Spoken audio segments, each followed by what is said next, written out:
Welcome back students. In this tutorial I am going to teach you what is WebDriver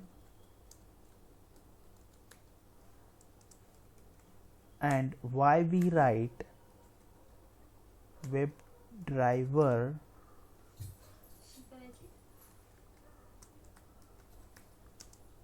driver equals to new Chromedriver.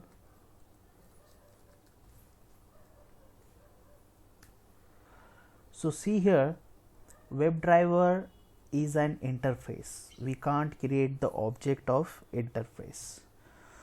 So with the help of this WebDriver, we can communicate with the web page and we can perform the operation according to our requirement. So we can't create the object, but we have to use the method present inside this WebDriver. So how we can complete our task?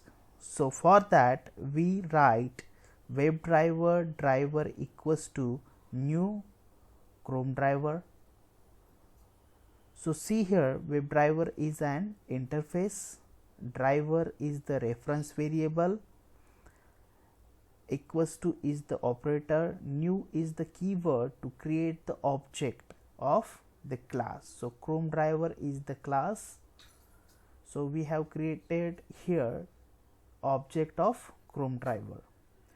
So with the help of this driver we can instantiate with the WebDriver interface and Chromedriver.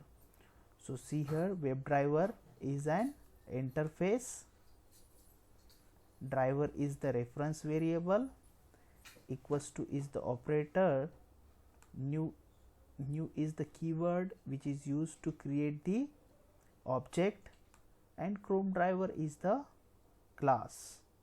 So this is about the WebDriver. So WebDriver is an interface which is used to communicate with the web page. So we can write down WebDriver driver equals to new Chromedriver. I hope आप सभी को ये video अच्छा लगा होगा। आपको अगर ये वीडियो पसंद आया तो हमारे चैनल को लाइक, सब्सक्राइब एंड शेयर ज़रूर करना। तो देखो, चैनल को लाइक, सब्सक्राइब एंड शेयर करने को कुछ पैसे नहीं लगते, तो थोड़ा सपोर्ट करो यार। तो मिलते हैं नए वीडियो में जल्द ही।